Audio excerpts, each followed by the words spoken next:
ఆ దేశంలో కొందరు గొర్రెల కాపరులు పొలములో ఉండి రాత్రివేళ తమ మందను కాచుకొనుచుండగా ప్రభువు దూత వారి యొద్దకు వచ్చి నిలిచి, ప్రభువు మహిమ వారి చుట్టూ ప్రకాశించినందున వారు మిక్కిలి భయపడిరి.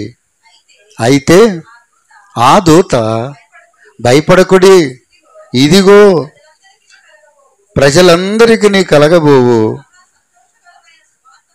మహా సంతోషకరమైన సువర్తమానము నేను మీకు తెలియజేయుచున్నాను. దావీదు పట్టణమందు నేడు రక్షకుడు నేడు మీ కొరకు పుట్టి ఉన్నాడు. ఈయన ప్రభువైన క్రీస్తు. హల్లెలూయ. చాలు. దేవుని యొక్క బిడ్డలారా, యేసుక్రీస్తు ప్రభు జన్మలో మొట్టమొదటిగా ప్రకటింపబడింది ఏంటో తెలుసా? ఇప్పుడు చదువుకున్న మాటే. యేసయ్య కన్య అయిన మరియ గర్భాన పశువుల పాకలో జన్మించారు. పశువుల తొట్టిలో పరుండి పెట్టబడ్డారు. దేవదూతలు ప్రత్యక్షమయ్యి గొర్రెల కాపురల దగ్గరికి వెళ్ళారు. ఎప్పుడైతే గొర్రెల కాపురల దగ్గరికి వెళ్ళారో వాళ్ళు పొలంలో గొర్రెలు కాచుకుంటా ఉన్నారు. అంటే కాపలా ఉంటారు రాత్రిపూట.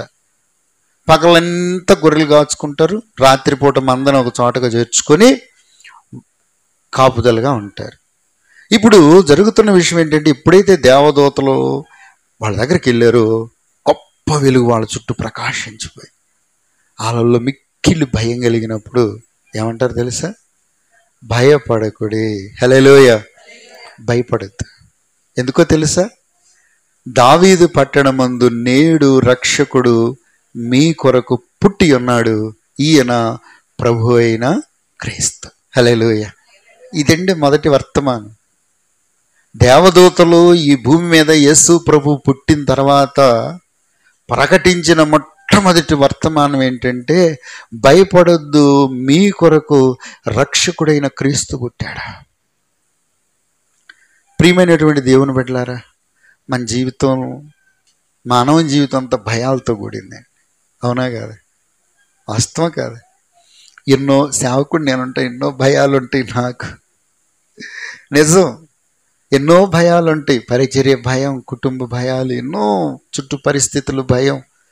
మానవుడి జీవితం ఎందుకో చీమ చిట్టుకుమన్నా భయపడతాం కదా.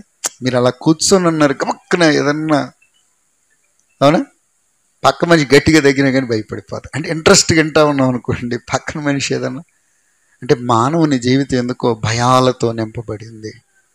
ఎన్నో భయాలు ఉంటాయండి మానవుని జీవితంలో. దేవుని బిడ్డలారా, యేసు ప్రభు ఈ లోకానికి వచ్చిన అనేక కోణాల్లో ఒక కోణం ఏంటంటే, మానవుడిని ప్రతి భయము నుండి విడిపించి ధైర్యంగా ఈ లోకంలో ప్రభు సన్నిధిలో బ్రతికేలాగా చేయగల దేవుడు అయి ఉన్నారు ఆయన. హల్లెలూయ. అదే దేవదూతల మొదటి వర్తమానం కదా. బైబిల్లో చదువుకుంటారండి మీరు. ఆయన పుట్టింది, ఆ పరిస్థితులన్నీ రాశారు. కానీ ఆయన వలన కలిగే మొట్టమొదటి మేలు దేవదూతలు ఎంత చక్కగా ప్రకటించారు. భయపడకుడి, మీ కొరకు రక్షకుడు పుట్టి అన్నాడు. ఈరోజు దేవుని బిడ్డలారా, మన జీవితంలో నమ్మండి, ఈ సంవత్సరం వచ్చే క్రిస్మస్కి మీరు సాక్షులుగా ఉండాలి. మన జీవితాల్లో ఏ భయాల చేత మనం వెళతామో మీరు విశ్వసించి క్రీస్తుని మీ హృదయంలో కలిగి ఉంటే, దేవునిగా రక్షకుడిగా మీరు కనుక మీ హృదయాల్లో కలిగి ఉంటే, మీ జీవితాల్లో వెంటాడుతున్న భయాలన్నిటి నుంచి, అంటే ఏవి మిమ్మల్ని భయపెడుతున్నాయో, ఏవి మిమ్మల్ని కృంగదీస్తున్నాయో వాటన్నిటి నుంచి దేవుడు విడిపిస్తాడు. హల్లెలూయ. హల్లెలూయ. హల్లెలూయ. భయాలు రెండు రకాలుగా ఉంటాయి. ఒకటి అవసరమైన భయం అండి. భయం అనేది చాలా అవసరం. ఎవరెవరి పట్ల భయం కలిగి ఉండాలి? దేవుని పట్ల భయం ఉండాలి.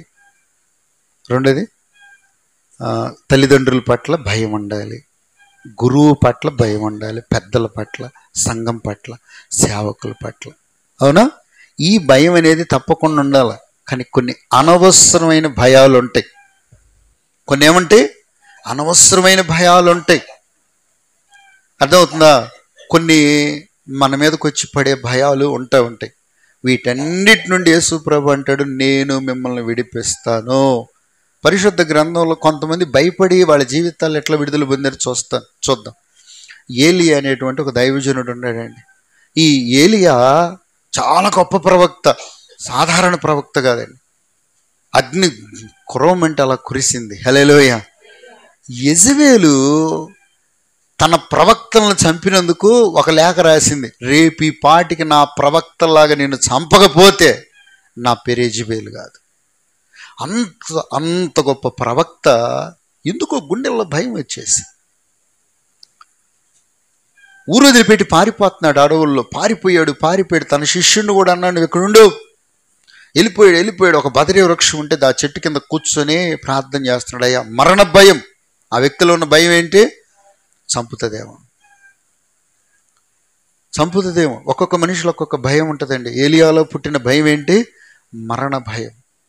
చంపుతుందేమో, శత్రు పగబెట్టుంది. ఎందుకంటే ఏలియా అంటే ఇక్కడ రాకుంది యెజబెలుకి. ఆ రోజు ఏలియా పెద్ద ఆటంకం అయిపోయాడు యెజబెలుకి. ఆమె తీసుకున్న నిర్ణయం ఏంటంటే, నా పనులకు ఆటంకం అయ్యాడు, తొలగిస్తే పోద్ది. మహాక్రూరురాలు యెజబెలు అంటే మామూలు కాదు, మహాక్రూరురాలు. ఎప్పటికీ ఆమెను బట్టి పీడించిన ఆత్మ సంఘాల్లో తిరుగుతుంది. నిజం, యెజబెలు ఆత్మ అని ఉంటుంది ప్రకటన గ్రంథంలో, భయంకరమైన ఆత్మ. ఆ యెజబెలు ఆయన చంపాలనుకుంటే పోయి పడుకున్నాడు. ప్రార్థన చేశాడు, అయ్యా, నా పితరుల కంటే నేను గొప్పవాడిగా, నేను చచ్చిపోతా, దయచేసి నా ప్రాణం తీసుకో. ఎంత భయం అంటే అంత భయం. పడుకొని నిద్రపోయాడండి. బైబిల్లో ఏముంది? భయపడుకుడి, రక్షకుడు మీ కొరకు పుట్టి ఉన్నాడు, ఈయన ప్రభువు అయిన క్రీస్తు. ఇందాక చెప్పాను, గుండెల్లో ఆయన దేవుడుగా రక్షకుడుగా ఏ వ్యక్తులైతే కలిగి ఉంటారో మీ జీవితాల్లో ఏ భయం నుంచి అయినా ఆయన విడిపిస్తాడు. బైబిల్లో నేను కొన్ని ఉదాహరణలే చెప్తున్నా. దేవదూత వచ్చి నిద్రపోయాను తట్టి లేపుతున్నాడు, లే, నీకోసం భోజనం సిద్ధపరచలే, నీ శక్తికి మించిన ప్రయాణం నీకుందలే. ఏలియా లేచాడు, భోజనం చేసి మళ్ళా పడుకున్నాడు. మళ్ళా భోజనం తీసుకొచ్చిలే, నీకు శక్తికి మించిన ప్రయాణం ఉందంటే మళ్ళా లేచాడు, భోజనం చేశాడు. ఇంకా బయలుదేరితే 40 దినాలండి, ఆగకుండా ప్రయాణం చేశాడు. హల్లెలూయా. హోరేబు పర్వతం మీదకి వెళ్ళాడు. ఆ పర్వతంలో ఒక గుహలోనికి వెళ్ళి, దేవుని పర్వతం గుహలోనికి వెళ్ళి అక్కడుంటే ఏం చేస్తున్నా ప్రియులారా, ఈ అనుభవాలన్నీ ఎందుకు చేశారంటే ఏలియాని ప్రతి భయము నుండి విడిపించటం కోసం. దేవుని బిడ్డలారా, ఆ దేవుని పర్వతం మీద ఏలియాని దేవుడు చాలా బలపరిచి ధైర్యపరిచాడు. ఎంత బలపరిచాడు, అంత బలపరిచాడు. చివరికి ఏ యెజబెలు అయితే చంపాలి, ఆహాబు అయితే చంపాలనుకుని వాళ్ళ దగ్గరికి వెళ్ళి ప్రవచిస్తున్నాడు. ఏమని తెలుసా? ఇదిగో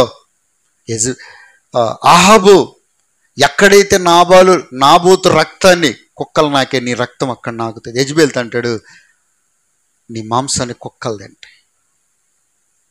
ప్రియులారా, చచ్చిపోవాలనుకున్నాడు. ఎందుకంటే ఒక ఆడ మనిషి చేతిలో చనిపోవటం ఏంటి? భయం. ఆ మరణ భయం ఏం చేసిందంటే ఆ వ్యక్తిని అంత దూరం తీసుకెళ్తే ప్రభు ఆ వ్యక్తిని వదిలిపెట్టలేదు. ఆ దేవుని పర్వతానికి తీసుకెళ్ళి, ఇదిగో ఈ దేవుని పర్వతంలో మనల్ని బలపరుస్తూ ఉన్నాడు. హల్లెలూయా. ఏలియా చచ్చిపోవాలి. ఏలియా ప్రాణాలతోనే పరలోకం వెళ్ళిపోయాడు. హల్లెలూయా. ఏలియాని బెదిరించిన యెజబెలు ఏమైందో తెలుసా? గుర్రాల చేత తక్కబడి కుక్కల మాంసం తిని చనిపోయి. దేవుని బిడ్డలారా, మనం ఏ భయంలో ఉన్నామో, నెహమ్యా భయపడుతున్నాడు. ఎందుకు? యెరూషలేం చుట్టూ ప్రాకారం కట్టేటప్పుడు శత్రువులు వచ్చి మోకమ్మడిగా ప్రాకారాన్ని పడగొట్టి వాళ్ళని చంపేయాలని ప్రయత్నం చేస్తే నెహమ్యా భయపడిపోయాడు. తన ప్రజలతో చెప్తున్నాడు, మీరందరూ ప్రార్థన చేయండి, మనందరం కావలి ఉందాం.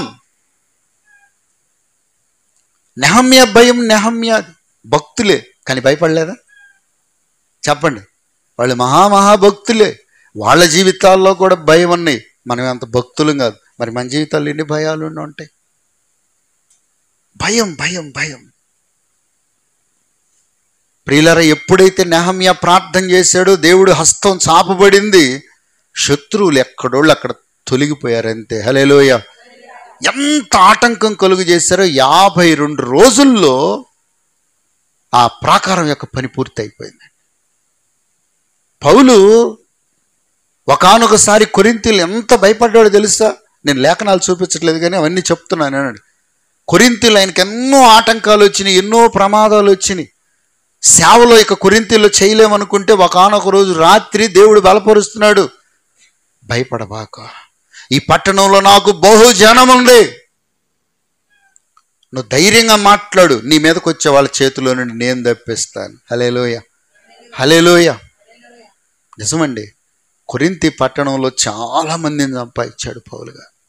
అదే పౌలు గారు వాడ ప్రయాణంలో రోమాకు వెళుతుంటే వాడ తుఫాన్లో చిక్కుకుపోయి బట్టలైపోయే పరిస్థితులు వస్తే అందరూ గడగడగడగడ వణిగిపోయి భయపడి ప్రాణం అరిచేతుల్లో పెట్టుకుంటే పౌలు గారు కూడా ఒక దశలో భయపడిపోయాడు. కానీ ఆయన ప్రార్థన చేసినప్పుడు దేవుడు అన్నాడు, నీవు మరణించవు, నీతో పాటు ఉన్న జనులందరూ నేను ఇస్తాను, మీరందరూ రోమాకి వెళ్ళి కైసరు ఎదుటి నిలబెడతారు. హల్లెలూయా, హల్లెలూయా. అదే అంటాడు దేవదూత, భయపడొద్దా. ఈరోజు వర్తమానం ఇదే. దేవుని విడా నిజంగా నా హృదయపూర్వకంగా చెప్తున్నాను. ఈరోజు ఈ వాక్యం ద్వారా దేవుడు నన్ను చాలా బలపరుస్తున్నాడు. ఎందుకంటున్నానంటే ఎన్నో భయాలు, ఎన్నో పోరాటాలు, ఏమవుతుందో ఒక్కడిని ఈ పరిచర్య ఎట్లా తీసుకెళ్ళాలి ముందుకి. ఇక్కడ కూటం ప్రారంభిస్తాను, ఎంతమంది వస్తారు కూడా నాకు తెలియదు. మీరు దూరాల నుంచి రావాలి, మీకు ఎన్ని పనులు ఉంటాయో. భయం. ఒక పక్క ఇక్కడ కూర్చొని గంభీరంగా నడిపిస్తుంటాను కానీ కడుపులో ఎట్లుంటుందో తెలుసా? నిజంగా భయంగానే ఉంటుంది. నేను అబద్ధం చెప్తాలే, భయంగానే ఉంటుంది. ఎవరు వస్తారు, ఎవరు ఆగుతారు, ఖాళీ చర్చితో నడపాలి. కానీ ప్రభు అంటాడు, భయపడబాకు, నేను నీకు రక్షకుడిగా పుట్టి ఉన్నాను. హల్లెలూయా. ఈరోజు గమనించండి, నా గుండెల్లో ఉన్నది మీకు చెప్తున్నాను. మీరు కూడా అదే అంటాడు, వెలుపట పోరాటాలు, లోపట భయములు. పౌలు అంటాడు, వెలుపలు ఏమున్నాయంట? పోరాటాలు, లోపల ఏమున్నాయంట? భయాలు. ఇన్నిటి మధ్యలో కూడా యేసయ్య అనేది ఒకటే, భయపడబాకండి, నేను రక్షకుడిగా మీ కొరకు అవతరించాను, మిమ్మల్ని నేను ప్రతి భయంలో నుండి విడిపిస్తా. ఈరోజు ఇక్కడ కూర్చొని ఉండొచ్చు, మీరు అర్థమవుతుందా? నేను చెప్తున్నాను, నేను ఇక్కడ కూర్చొని ఉంటాక నా గుండెల్లో ఏముంటుంది? భయం ఉంటుంది. నిజం చెప్తున్నా, అబద్ధం కాదు. అంటే ఒక సేవకుడిగా నేను పడే భయం నాది. అర్థమవుతుందా? రాత్రి క్యారల్స్ చేయాలంటే భయం, ఎవరు వస్తారు ఎవరు రారు, టైం ఎట్లయిపోద్ది, భయం. అవునా? రాత్రి ప్రయాణమే వెళ్ళాను, ఉదయం వర్షం జరుగుతుందో జరగదో, భయం. కానీ అన్ని దేవుడు తోడుగుండి అద్భుతంగా జరిగించారు. హల్లెలూయా. నిజమే, మానవులంగా ఏది ఎలా జరిగిద్దని మనం భయపడతాం. నా అనుభవమే చెప్తున్నా, ఎవరిదో ఎందుకు. నేను ప్రతి విషయంలో కొంచెం ఆందోళన పడతా, టెన్షన్ పడతాను, అవునా? కానీ మన ప్రతి భయము నుండి మన మానవులు, నేను పాస్టర్ గారిని, నేను ఎవరిని ముందు మానవుడినేగా, మీకున్న స్వభావమే నాకు. కనుక ప్రియులారా, ఈరోజు ప్రభు మనతో చెప్పేది ఒకటే, భయపడబాక. చివరి మాట ఏంటంటే, యోహాను ఉన్నారు కదా, యేసు ప్రభు శిష్యుడు, వృద్ధాప్యంలో పద్మాసు ద్వీపానికి వెళ్ళి భయపడుతున్నాడు. ఏమన్నా తెలుసా? నేను ఇక్కడ చచ్చిపోతాను. నిజమండి. ఏం భయపడ్డాడు? ఈ పద్మాసు ద్వీపంలోనే చనిపోతానేమో, ఇక నా వాళ్ళని నేను చూడలేనేమో, నా జీవితం ఇలా గతించిపోయిద్దేమో అనుకుంటే, ఒకానొక రోజు దేవాది దేవుడు ప్రత్యక్షమే అంటాడు, నువ్వు భయపడొద్దు. హల్లెలూయా. మరణం యొక్కయు పాతాళ లోకం యొక్క తాళపు చెవులు నా దగ్గర ఉంది, నువ్వెందుకు భయపడతావు? మరలా నీవు ఈ పద్మాసు ద్వీపం నుంచి విడిపించబడతావు, మరలా నువ్వు ప్రవచిస్తావు. పద్మాసు ద్వీపానికి వెళ్ళటమే తప్ప రావటం లేదు. అంటే సముద్రం మధ్యలో ఉండే భూభాగంలో ఖైదీలను బంధించి పెడతారు ఆనాడున్న రోమా ప్రభుత్వం. దేవుడు ఏం చేశారు తెలుసా? యోహాను భక్తుడిని బయటికి తీసుకురావడానికి చక్రవర్తులను మార్చేశాడు. హల్లెలూయా. నిజంగా దేవుడు తెలుసుకుంటే ఒక్క యోహాను కోసం ప్రభుత్వాలను మార్చాడు తెలుసా? నిజం చెప్తున్నా, ప్రపంచాన్ని ఏలే చక్రవర్తిని తీసి పక్కన పెట్టాడు. నీకోసం దేవుడు చేయడా? నమ్ముతారు ఈ మాట? ప్రపంచాన్ని ఏలే చక్రవర్తిని తీసి పక్కన పెట్టాడు, యోహాను బయటికి తేడానికి. హల్లెలూయా. నిన్ను ప్రతి భయంలో నుండి బయటికి తేయడానికి ఆయన ఏదైనా చేయలేడా? చెప్పండి. చేస్తాడా? చేయడా? నమ్ముతారా? నేను నమ్ముతా. రాత్రి మేమందరం పిల్లలు వెళ్తే ఎంత గొప్పది, నేను అలాగే చెప్పారు, ప్రతి సంవత్సరం ఇట్లా చేద్దాంరా. అసలు చాలా సంతోషం అనిపించింది. పిల్లలందరం మేము వెళ్తే, దేవుడు ఎంత గొప్ప దేవుడు, మనల్ని ప్రతి భయం నుండి విడిపించడానికి ఆయన పుట్టాడండి. నమ్మండి. ఈ సంవత్సరం మీరు దేనికైతే భయపడుతున్నారు, మోకరించి తండ్రి నేను ఈ విషయంలో భయపడుతున్నా, నాకు సాయం. నేను అక్కడ కళ్ళు మూసుకుని అప్పుడప్పుడు మధ్యలో ప్రార్థన చేసుకుంటూ ఉంటాను. మీరు గమనిస్తలేదు, ఆ కళ్ళు ఎందుకు మూసుకుంటే వాళ్ళు రాలేదు బ్రో, నడిపించు బ్రో, వీళ్ళు రాలేదు బ్రో, టెన్షన్, లోపల భయం. నడిపించిన ఆయన బిడ్డలు ఎక్కడెక్కడున్నారు? భయము చెందకు భక్తుడా, ఈ మాయాలోక మహిమలు చూసినప్పుడు. మొకరిద్దాం. భయము చెందకు నీవు, దిగులు చెందకు నీవు, భయము చెందకు నీవు, దిగులు చెందకు నీవు, జీవమిచ్చిన యెహోవా ఉన్నాడు. ఓ భక్తుడా, ప్రాణం పెట్టిన యేసయ్య ఉన్నాడు. ఆమేన్. ప్రార్థన చేసుకుందండి. మోకరించండి అందరూ, కళ్ళు మూసుకొని ఒక్క చిన్న ప్రార్థన చేస్తాను. తర్వాత కేక్ కటింగ్ చేసేసుకొని ఇంక ముగింపు ప్రార్థన. కళ్ళు మూసుకొని ఇదిగో ఖచ్చితంగా 10 నిమిషాలు చెప్పి వర్తమానం నా అనుభవాన్ని మీ ముందుంచాను. దేవుని బిడ్డలారా, భయపడకూడే. దావీదు పట్టణమందు నేడు రక్షకుడు మీ కొరకు పుట్టి ఉన్నాడు. మన రక్షకుడైన క్రీస్తున్నారు మనకి. ప్రార్థన చేసుకుని ఆయన నీ గుండెల్లో దేవునిగా రక్షకునిగా కలిగి ఉండు. ప్రార్థన చేసుకుందండి. కృపగల మా దేవుడా, పరిశుద్ధుడా, మీకు వందనాలు, స్తోత్ర. ఈ క్రిస్మస్ దినాన ఈ శుభవర్తమానం మా అందరిలో ఫలింపజేసి ఆశీర్వదించండి యేసు ప్రభువా. ఈ సంవత్సరానికి సరిపడ, రాబోయే సంవత్సరానికి సరిపడినంత వర్తమానం ఇచ్చినందుకు స్తోత్రాలు. పరిచర్యలో నన్ను ధైర్యపరుస్తున్నా బిడ్డలను వారి కుటుంబాల్లో వాళ్ళ పరిస్థితుల్లో ధైర్యపరిచారు. వందనాలు. మా పితరుల భక్తులనైన, మహాభక్తులనైన వాళ్ళ జీవితాల్లో కూడా ఎన్నో భయాలు, పోరాటాలు. వాళ్ళని సైతం విడిపించి రక్షించింది మీరే. ఆ దేవుడివే మా కొరకు రక్షకుడిగా పుట్టావు, మాకు దయ చూపావు. కృతజ్ఞతలు. ఈ వాక్యం అందరిలో ఫలింపు, బిడ్డల కన్నీళ్ళన్నీ తొడవమని క్రీస్తు పేరట వేడుకొనుచున్నాము తండ్రి. ఆమేన్. హల్లెలూయా.